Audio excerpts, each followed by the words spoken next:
Fragments of the Ancient World, Untold Stories, a reimagined journey through obscure historical details, crafted to ensure originality while adhering to copyright guidelines. Enjoy 4 hours of intriguing facts and let us know your thoughts. Which story surprised you most? Find Echoes of Antiquity on Amazon for more captivating tales with stunning visuals. Follow Timeless Whispers on Spotify or Apple. Rate it, and share your own historical insights at Timeless Whispers. Net. Coming soon. More forgotten histories and ancient enigmas. Thank you for joining us. The beer that birthed writing. What if the foundation of writing central to civilization, literature, and knowledge began not with poetry or philosophy, but with beer?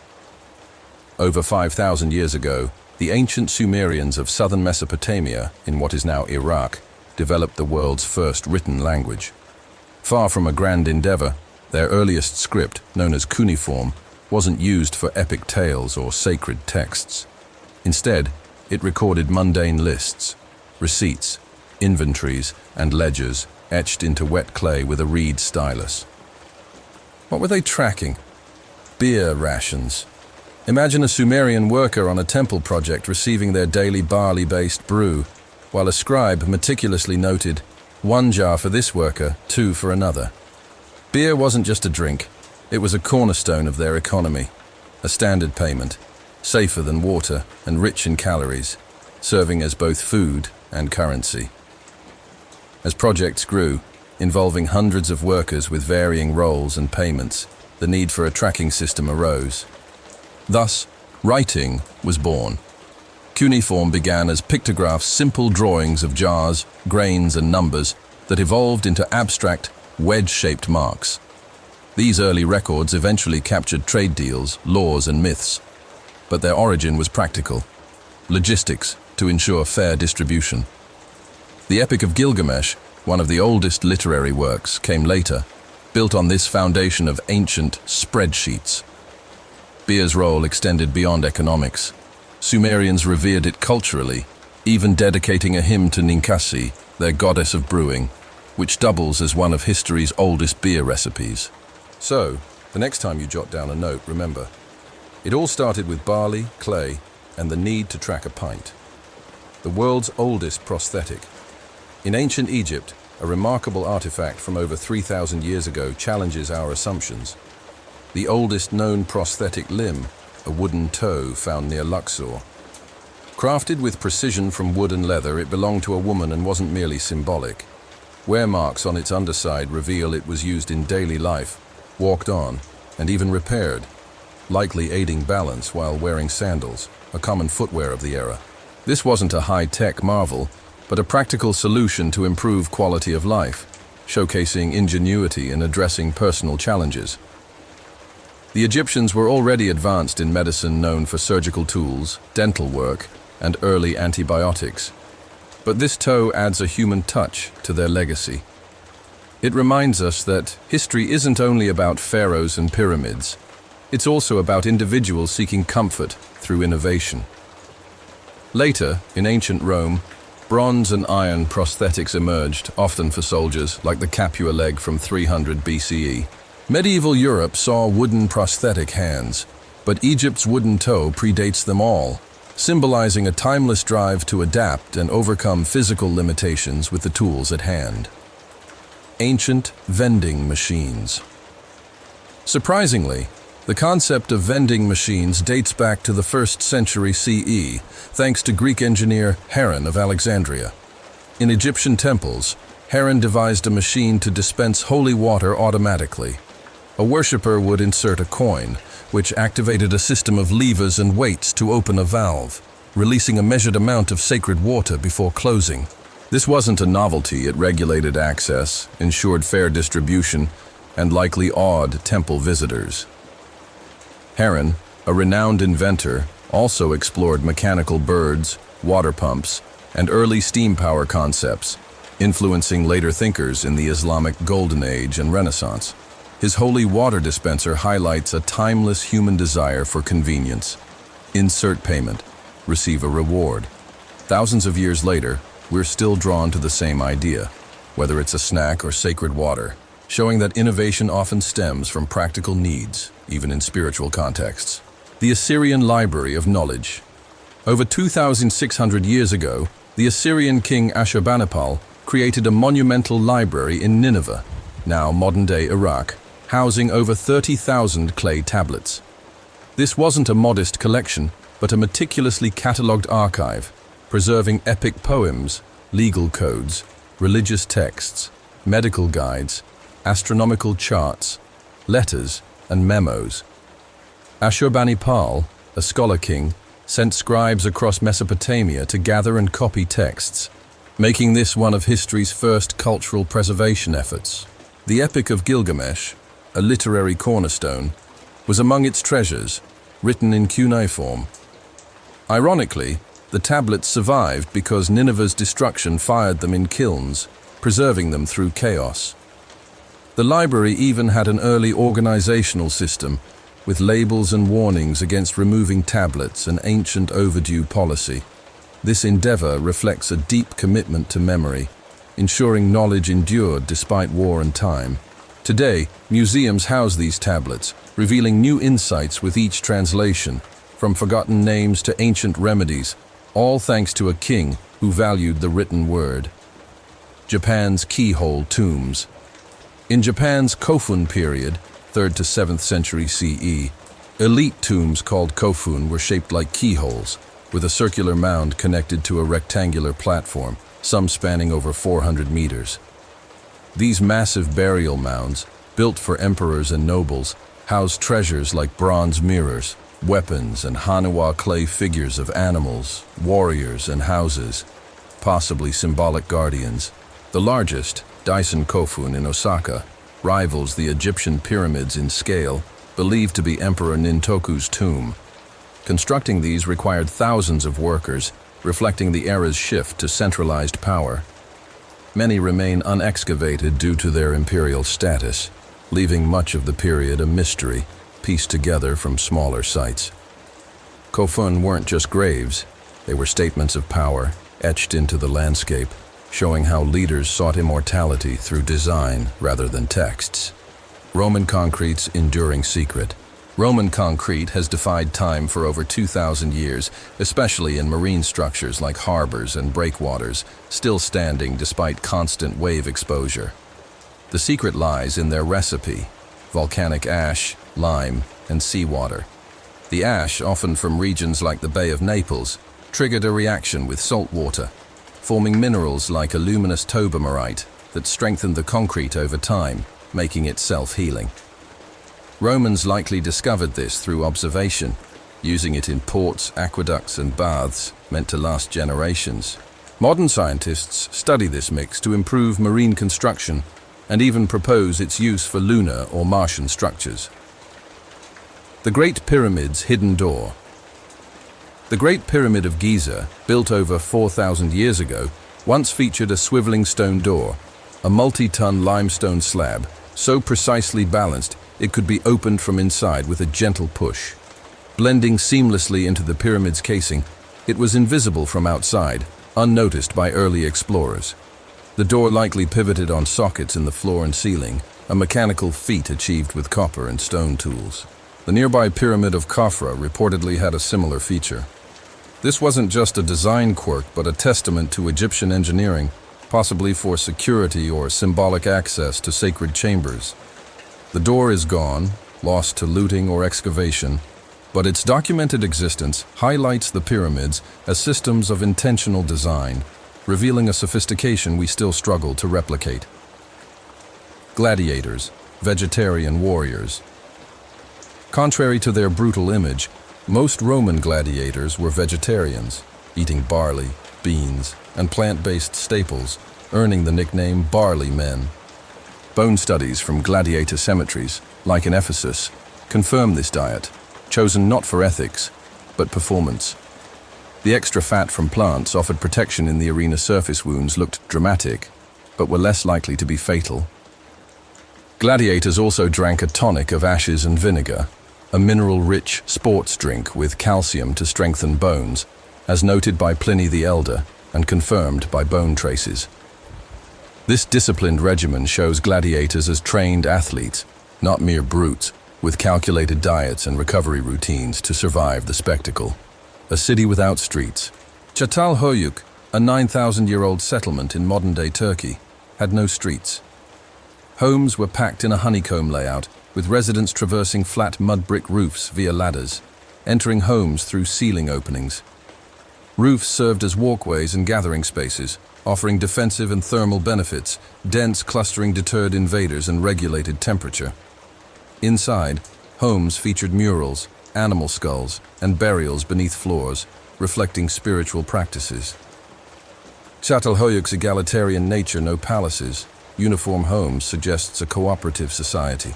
As a UNESCO site, its ruins reveal early urban life, a community thriving without roads, much like a prehistoric apartment complex, proving human adaptability in close-knit living. The Indus Valley's plumbing pioneers. Around 2500 BCE, the Indus Valley cities of Mohenjo-Daro and Harappa boasted advanced sanitation. Brick drains ran along streets, homes had private toilets and early showers connected to a city-wide system, and soak pits filtered wastewater. Public wells ensured fresh water, while streets followed a grid with ventilation and designated trash areas. Archaeologists liken these cities to Bronze Age urban centers, more hygienic than many 19th-century European cities plagued by open sewage. Despite their undeciphered script, the Indus Valley's thoughtful urban design without palaces or flashy tombs shows a focus on practical, livable spaces. A reminder that advanced thinking often lies in the mundane, like brickwork and water flow. Ancient brain surgery in Peru. Over 1,000 years ago, ancient Peruvians practiced trepanation, removing skull sections to relieve pressure from head trauma, often from battle. With obsidian or bronze tools and no anesthesia, they achieved an 80% survival rate, as shown by healed skulls in Andean burial sites. Some patients underwent multiple procedures, with techniques like scraping and drilling tailored to injuries, carefully avoiding the brain. This methodical practice, likely aided by herbal remedies, outperformed 19th-century battlefield surgery, where infections lowered survival rates.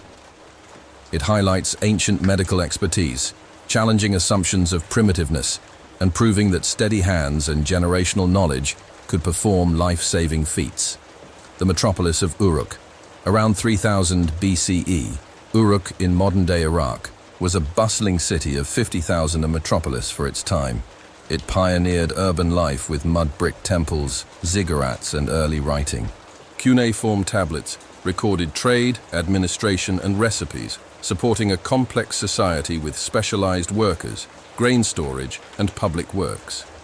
Temples honored Inanna, and canals aided logistics.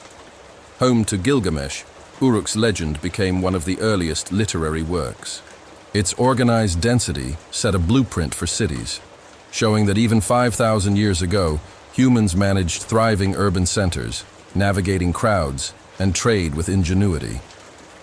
Medicine under Hammurabi's Code. In ancient Babylon, around 1750 BCE, the Code of Hammurabi regulated medicine with strict laws. Doctors were paid well for successful surgeries, often in silver or livestock, but faced severe consequences for failure.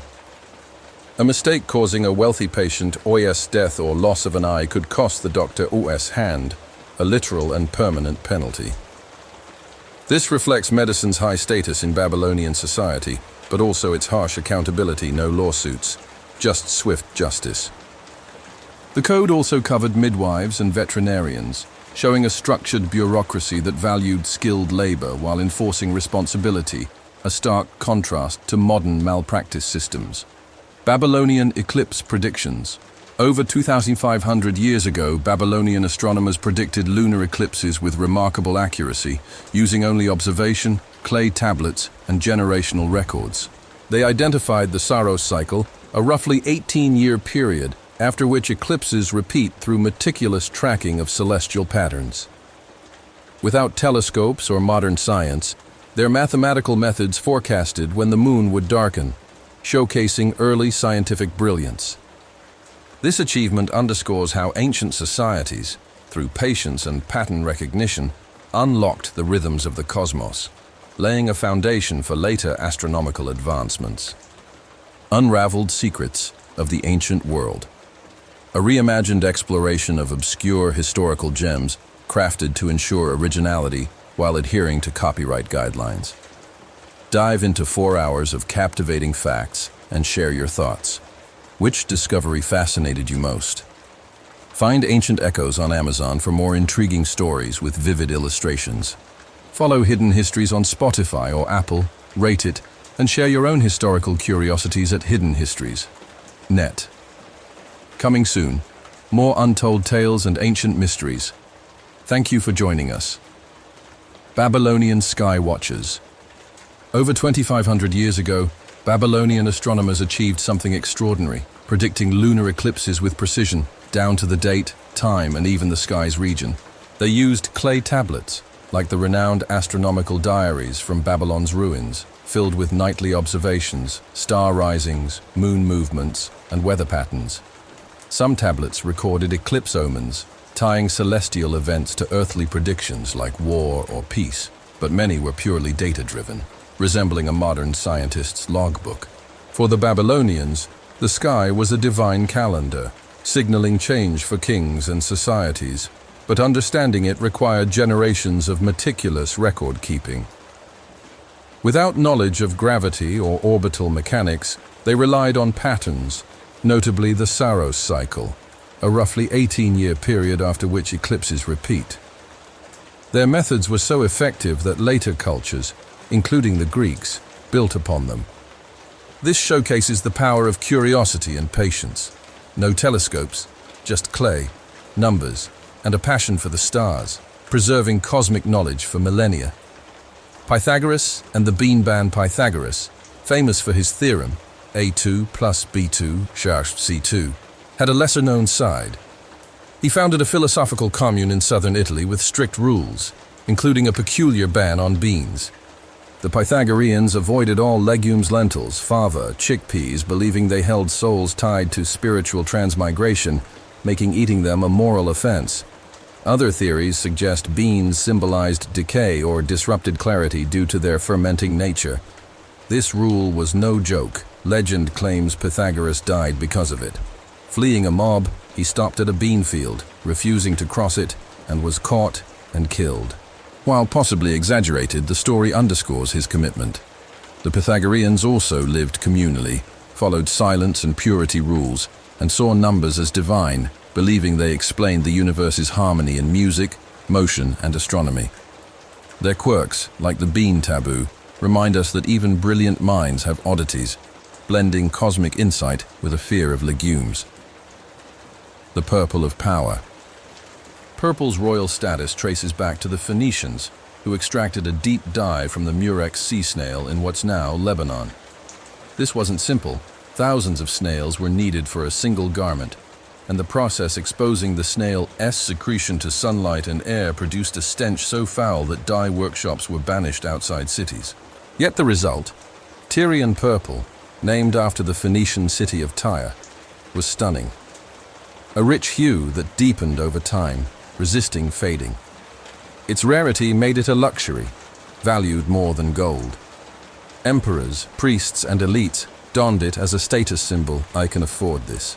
In Rome, laws later restricted purple to the upper classes, sometimes the emperor alone, with penalties for unauthorized wear.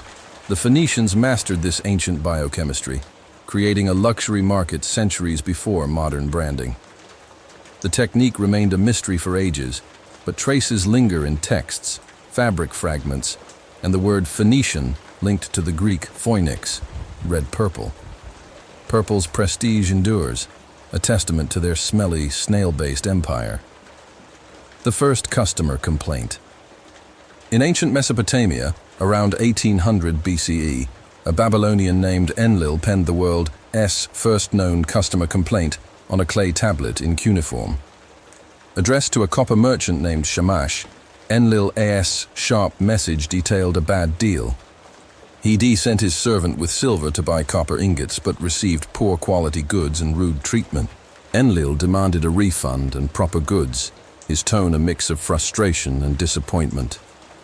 Archaeologists found this tablet among others in Shamash's home, hinting he may have been a habitual offender, Babylon's one-star seller. The complaint feels modern. Swap clay for an email, and Enlil's grievance fits today's customer service woes. It highlights trade's importance in Babylonian life. Copper was vital, and poor service warranted documentation. Now in the British Museum, this tablet connects us to the past through everyday irritation, showing ancient people as relatable, with standards and a knack for timeless critique. Aztec market mastery. When Spanish conquistadors reached Tenochtitlan in the early 1500s, they were awestruck by the markets of its twin city, Tlatelolco, likening them to Europe's trading floors. These weren't chaotic bazaars, but highly organized systems. Merchants were grouped by goods produce, textiles, tools, while inspectors, judges, and officials ensured fair trade. Prices were negotiated reasonably, using cacao beans and cotton cloth as currency, a system so efficient that up to 60,000 people visited on peak days. Rules, schedules, and oversight kept order, impressing chroniclers like Bernal Diaz del Castillo, who deemed it superior to European markets. The Aztecs' market reflected a sophisticated economy, blending practicality with cacao-based commerce, leaving a legacy of organized trade amid their city's ruins. The first earthquake detector. In 132 CE, Chinese inventor Zhang Heng created the world's first earthquake detector, a bronze vessel with 8 dragon heads, each holding a ball, and toads below with open mouths. When a quake struck, even hundreds of miles away, a ball would drop into a toad's mouth, indicating the tremor's direction. A pendulum mechanism inside likely detected seismic waves, releasing the ball. Historical records note it detected a quake 500 kilometers away, confirmed later by officials. During the Eastern Han Dynasty, this innovation, far ahead of Europe's seismographs, showed China's proactive approach to understanding nature. Zhang's device, though not widespread, highlights ancient ingenuity, bronze, balance, and foresight, predicting tremors long before modern tech. The Olmec ball game. As early as 1500 BCE, the Olmec of southern Mexico pioneered one of history's first-team sports, the Mesoamerican ball game. Played on eye-shaped stone courts, players used hips, elbows, or shoulders, no hands or feet, to keep a rubber ball in play, often aiming for a stone hoop. The Olmec likely shaped its early form, later refined by the Maya and Aztecs. The game held ceremonial weight, possibly tied to cosmic beliefs, political resolutions, or displays of power, with courts built near temples. Spectators, bets, and rivalries added intensity. This wasn't just sport, but spectacle, blending competition with cultural significance, laying the foundation for Mesoamerica's athletic traditions. Roman firefighting for profit. In ancient Rome, firefighting wasn't always a public service, it was a business. Early Roman fire brigades were privately run, offering help for a price. As your home burned, they'd negotiate, pay up or watch it burn. Marcus Licinius Crassus, Rome's richest man, took this to extremes, buying burning properties at low prices before his crew intervened, a ruthless real estate scheme. Fires were rampant in Rome's wooden, crowded neighborhoods, where open flames for cooking and heating sparked constant danger. Emperor Augustus later formed the Vigiles in 6 CE, a public firefighting force with axes, pumps, and vinegar-based extinguishers. Yet the earlier pay-to-save model reveals a stark truth. In Rome, safety was a luxury, and a fire could be someone's profit. The oldest peace treaty. In 1259 BCE, after decades of conflict, including the Battle of Kadesh, the Egyptians and Hittites signed one of history's first peace treaties. This agreement, the Treaty of Kadesh, was carved in stone, written in Egyptian hieroglyphs and Akkadian cuneiform, and sealed with divine oaths. It outlined mutual defense, prisoner exchanges, and a non-aggression pact, even addressing fugitives, a detailed diplomatic feat. Copies were found in the Hittite capital Hattusa and on Egypt's Karnak and Ramesseum temples, with a replica now at the United Nations. Though peace wasn't always lasting, This treaty shows ancient powers seeking common ground, a timeless human effort to end conflict amid a world still mastering basic technologies. Winged hats of the Song dynasty. In China's Song dynasty, under Emperor Taizu in the 10th century, court officials wore tall black hats with wide wing-like flaps. These weren't just fashion, they enforced etiquette. The flaps prevented whispering by physically blocking officials from leaning close, ensuring focus during court sessions. Taizu's design curbed gossip in a practical way, while the wings also symbolized rank. The longer, the higher the status. This blend of function and symbolism shows ancient creativity in solving human problems. No fines, just a hat that made side conversations impossible. It's a humorous, yet effective reminder of how even grand courts dealt with petty distractions. Persia's underground waterways. Over 2,500 years ago, ancient Persians turned deserts into farmland with qanats, underground canals that carried water from mountains to arid regions. Workers dug sloping tunnels from water-rich foothills, using gravity to channel water through vertical shafts for access. This system, requiring no pumps, sustained agriculture and settlements in harsh climates. Qanats were a marvel of engineering, reflecting Persia's ingenuity in harnessing nature. Many still function today, a testament to their enduring design, showing how ancient solutions can outlast modern ones in sustainability and efficiency. Echoes of ancient ingenuity. A reimagined journey through forgotten historical marvels, crafted to ensure originality while adhering to copyright guidelines. Enjoy 4 hours of fascinating discoveries and share your thoughts. Which innovation amazed you most? Find timeless innovations on Amazon for more captivating tales with striking visuals. Follow Lost Legacies on Spotify or Apple. Rate it, and share your own historical insights at lostlegacies.net. Coming soon, more unearthed wonders and ancient secrets. Thank you for joining us. Persia's hidden water channels. Over 2,500 years ago, Persian engineers transformed deserts into fertile land with qanats, underground tunnels stretching miles from mountain springs to arid plains. These channels sloped gently downward, with vertical shafts dug every few dozen meters to remove soil and ensure airflow. From above, these shafts still mark Iran's landscape in straight lines, like ancient stitches. Remarkably, many qanats still function today, delivering water to fields and villages as they did centuries ago, a testament to enduring design.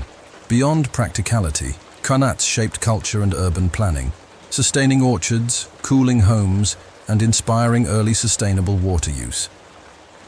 The concept spread across North Africa and Central Asia, influencing generations.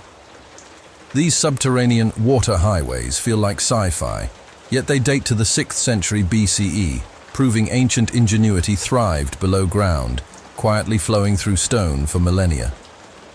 Athenian pottery votes. In ancient Greece, democracy took a unique form with ostraca shards of broken clay used for voting in Athens. Unlike modern ballots, these weren't for elections, but for ostracism, a system to exile overly powerful or unpopular figures for 10 years. Citizens scratched names onto pottery fragments, discarded dishes or tiles, and if a name garnered around 6,000 votes, the person was sent away, preserving balance without violence. No crime was needed, just a perceived threat. Archaeologists have uncovered thousands of these shards, some with repeated names hinting at coordinated campaigns.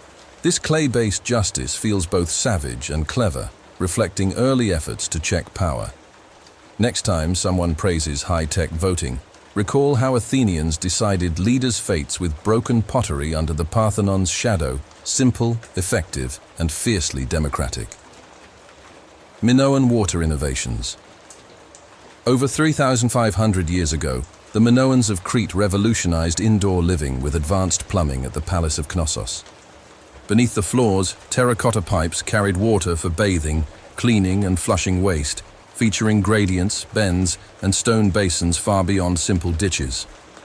Though modern flush toilets came much later, these systems included separate washing and waste areas with controllable water flow, showcasing hygiene as a cultural priority. Some suggest this linked to religious rituals, as the Minoans avoided warlike monuments, favoring elegant bathrooms instead. With hand-cut stone and careful design, they turned waste management into an art, proving history's progress isn't linear. Next time you face a plumbing issue, remember the Minoans mastered it with Bronze Age brilliance, no bills required. Sumerian love in clay. The oldest known love poem, etched on a clay tablet over 4,000 years ago by the Sumerians, predates Shakespeare or Sappho. Likely sung by a bride to King Shusin around 2000 BCE during a sacred marriage ritual for fertility, this love song for Shusin blends intimacy with metaphors of honey and dates. Though tied to ceremony, its tone feels personal, sparking wonder. Did lovers exchange clay notes or playful messages? This artifact reveals ancient humanity's romantic side, balancing ziggurats and laws with passion. Baked and buried, it survived to surprise archaeologists, showing love's timelessness. Next time you send a heartfelt text, know Sumerians did the same with stylus and clay, crafting history's oldest love story. Egyptian beer wages. Around 2500 BCE, Egyptian workers building pyramids earned beer up to 4 liters daily as wages, recorded on ancient tablets. This wasn't a party trick. Beer was a dietary staple, thick with nutrients, safer than water, and brewed from barley bread into a porridge-like drink. It sustained laborers, boosted morale, and kept them working, with strikes erupting when rations lagged the first recorded labor action, demanding more beer. Temples brewed it, gods received it, and the dead were buried with it, embedding beer in culture as comfort and currency. Unlike today's frothy beers, this was practical sustenance. Next time you toast hard work, you're echoing an Egyptian tradition, just with less barley sludge. Aksum's stone sentinels. In ancient Ethiopia, the kingdom of Aksum left a legacy in stelae massive stone monoliths over 70 feet tall, carved from single blocks more than 1,600 years ago. Weighing hundreds of tons, these adorned royal tombs with windows, doors, and architectural details, standing as monuments rather than enclosures. Some, like the Great Stele, broke during erection, lying fractured yet imposing, while others still defy time. Crafted with precision, they symbolized power alongside Rome, Persia, and China.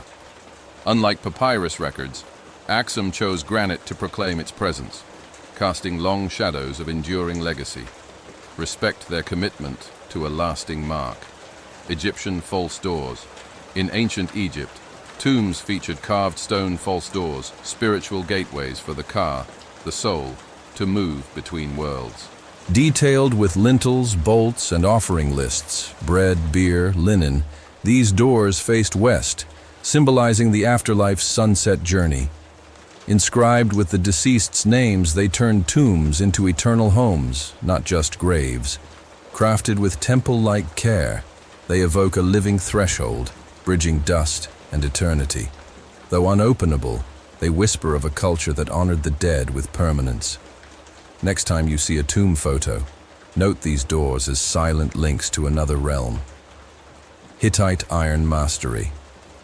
Around 1500 BCE, the Hittites of Anatolia pioneered iron smelting, centuries before its widespread use. Mastering high-heat techniques to shape iron ore into tools and weapons, unlike easier bronze, they held a state secret that boosted agriculture, warfare, and trade. This edge shaped regional power, with neighbors seeking iron goods. Knowledge eventually spread, but the Hittites' early innovation forged a deeper historical impact than stone. Next time you use an iron tool, recall their soot-covered hands shaping the future. Etruscan tombs as homes.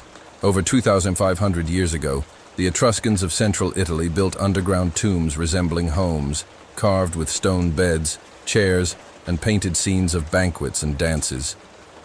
In necropolises like Cerveteri, these ghost villages housed families across generations, buried with tools and jewelry for the afterlife. Viewing death as continuation, they crafted comfort in limestone, outshining Rome's later fame. Their tombs speak of a warm legacy, welcoming ancestors home. Next time history focuses on battles, remember Etruscans' quiet care for the departed. Maya artists' signatures. Over 1,000 years ago, Maya scribes signed their pottery, murals, and carvings, leaving names like Master of Fire in glyphs. Educated in astronomy and history, they were revered, marking works for nobility with pride, not just ego. Archaeologists now trace their styles across sites, reviving their identities. These authors used art as storytelling, prefiguring modern credit. Next time you see Maya artifacts, recognize the artist who claimed, "This is mine," across time. Petra's water mastery. Water. In the 1st century BCE, the Nabateans of Petra engineered a gravity-fed water system through rock channels, pipes, and cisterns, sustaining a desert trade hub. Filtering sediment with basins, this system still traces the cliffs, turning a harsh landscape into a livable city. Beyond tombs, Petra's genius lay in water management, whispering efficiency. Next time you admire its facades, note the flow that made it thrive. Irish kingship rituals. In ancient Ireland, kingship wasn't just inherited, it involved a ceremonial test. Candidates faced a symbolic trial, often linked to land or community, to prove worthiness. This ritual, blending tradition and ordeal, ensured leaders earned their role. Though details fade, it reflects a culture valuing merit over lineage. A unique glimpse into early governance. Whispers of ancient traditions.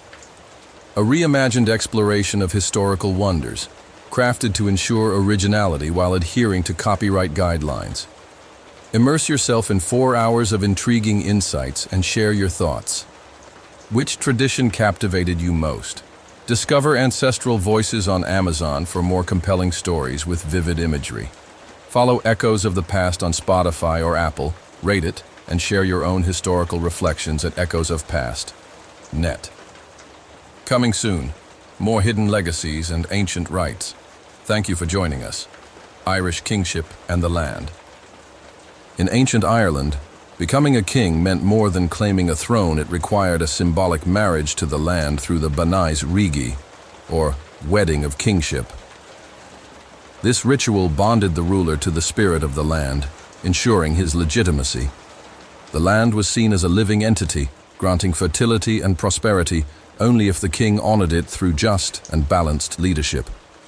Ceremonies varied by region, but often included sacred oaths and symbolic acts, declaring the king a steward, not a master.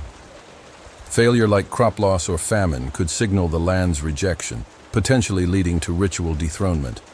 Sites like Tara, the seat of high kings, were sacred for these rites, where the human and divine intertwined. Unlike modern inaugurations, this union with soil, rivers, and stones wove leadership into nature, a poetic yet practical tradition of harmony. Roman healing blends. Roman doctors, often trained in Greek methods, tackled pain and wounds with resourceful remedies, lacking modern antiseptics but not ingenuity. A notable mixture combined opium, vinegar, and crushed rose petals, a blend of narcotic relief, antiseptic cleaning, and aromatic care.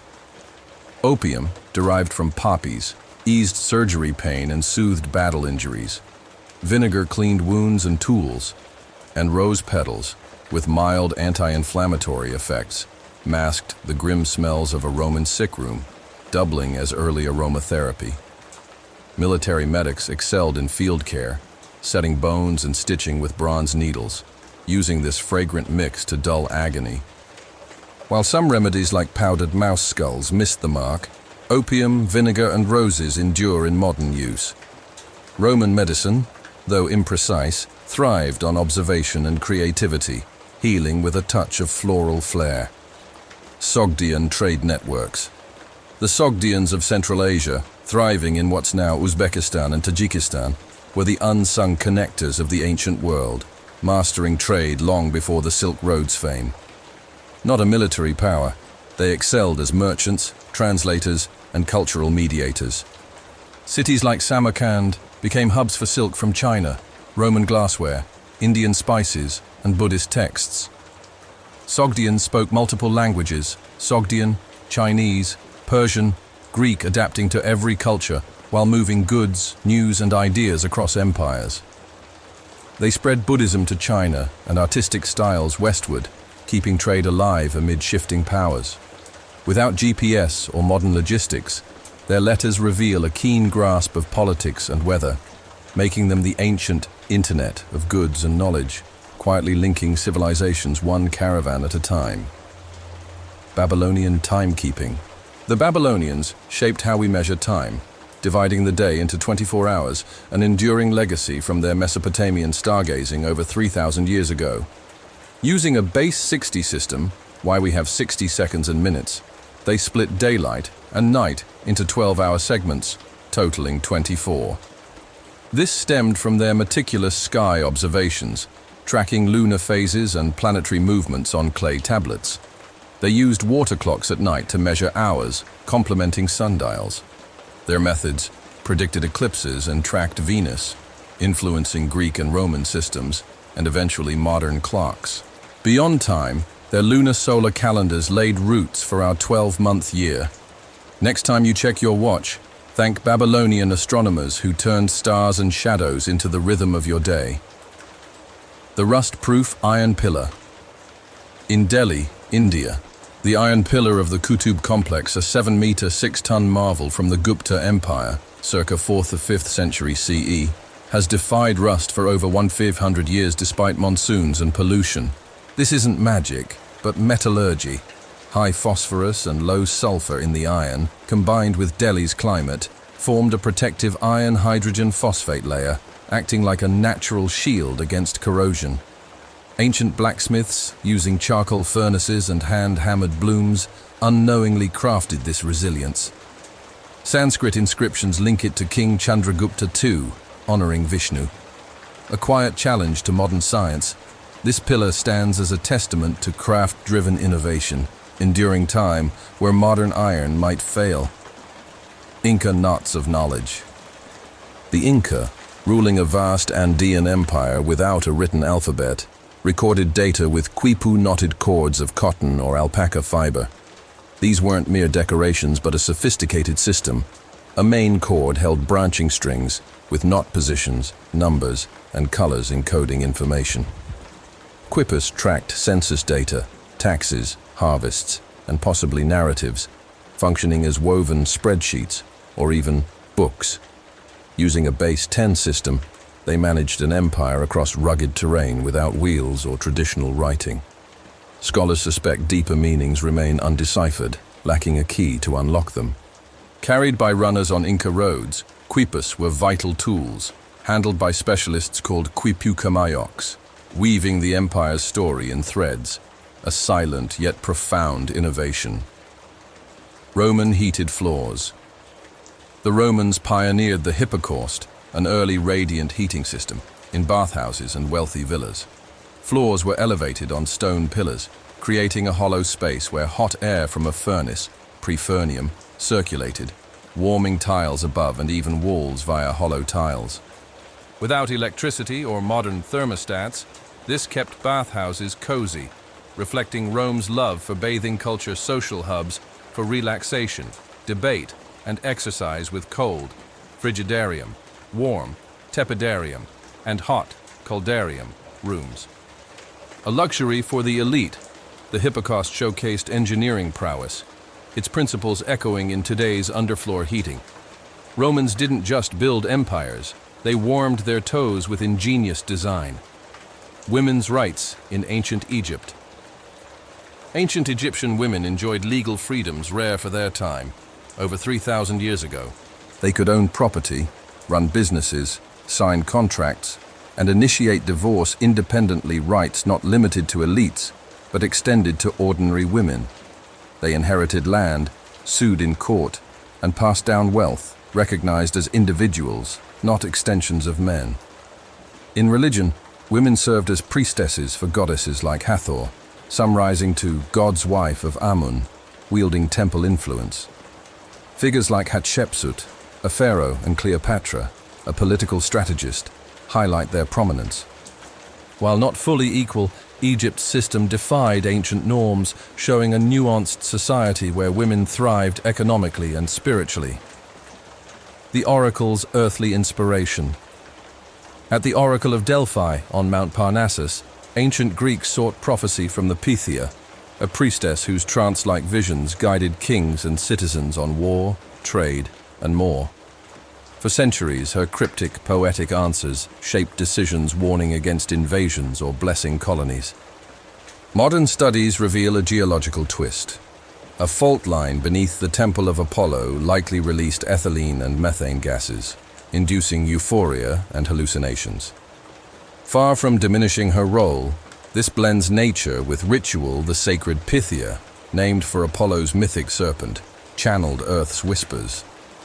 Her influence, rooted in belief and geology, shows how ancients interpreted the world's voice, making prophecy a dialogue with the unknown. Egyptian dental care. Ancient Egyptians prioritized oral hygiene, using a gritty toothpaste of crushed eggshells, pumice stone, myrrh, and salt lacking minty freshness, but effective. Pumice scraped plaque, eggshells added calcium, and myrrh fought bacteria, easing gum inflammation. Applied abrasively, it wore teeth down, as seen in mummies, but showed their health focus. Cleanliness was cultural daily baths, shaved heads, and scented oils paired with dental care, even in death, as burial tools reveal. Medical papyri list toothache remedies, blending practicality with tradition. Next time you brush, recall Egyptians sanding their teeth with nature's grit, proving ancient care for appearances. Mesopotamian lunar signs. Mesopotamian priests and astronomers saw the moon as a cosmic guide, cataloging its behavior in texts like the Enuma Anu Enlil over 3,000 years ago. Lunar omens linked celestial events to earthly outcomes. A halo might predict invasion, a tilted crescent a caution for kings. Observations across generations built a data-driven divination system, influencing decisions on war, planting, and governance. This early science predicted tides and seasons, aiding survival, and laid foundations for modern astronomy. In torchlit cities, scholars read the sky like a scroll, tying heavens to harvests and peace, a practice echoing in today's lunar fascination. The oldest beer recipe around 1800 BCE, a Mesopotamian clay tablet, preserved the world's oldest known recipe for beer, a life staple. Workers earned it, rituals used it, and gods savored it. The method involved fermenting barley bread in water, creating a thick, nutrient-rich brew, low in alcohol but high in calories. Sipped through straws, sometimes ornate metal ones, at communal banquets, it was a social cornerstone. Writing, then new, captured this priority over war tales, showing beer's cultural weight. Safer than water, it sustained life in a germ-filled world. Modern brewing owes a nod to these early innovators, etching their craft in stone. Celtic talks of power. Iron Age Celts adorned themselves with torques, thick, twisted metal collars of gold or bronze, symbolizing status and mystery. Worn on necks, arms, or waists, these heavy pieces weren't subtle, featuring intricate rope-like twists, animal-shaped terminals, and fine craftsmanship that awes modern jewelers. More than jewelry, torques signified power and identity, blending artistry with authority. In a world without written records, they spoke loudly, marking leaders and warriors. Their shine, preserved in archaeological finds, reflects a culture where metalwork mirrored societal values, a wearable legacy of Celtic pride.